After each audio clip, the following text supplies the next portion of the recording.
పసిపాపమనన్న ప్రతి మనిషిలోనూ పరమాత్ముడున్నాడని, వాడు పరిశుద్ధుడవుతాడని, గోళీల ఆటల్లో కొండంత సత్యం చాటావు ఓ సాయి, మమ్ము సాకావు మా సాయి. వాసనలు వేరైన వర్ణాలు ఎన్నైన పూలన్నీ ఒకటంటివి, నిన్ను పూజించ తగునంటివి.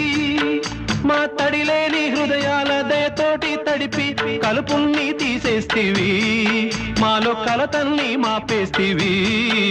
మా పాపాల తొలగించు దీపాల నీవే వెలిగించినావయ్యా, మమ్ము కరుణించినావయ్యా. జన్మ జన్మాల పుణ్యాల పంటల్లే నిన్ను దర్శించినామయ్యా, మేము తరించినామయ్యా.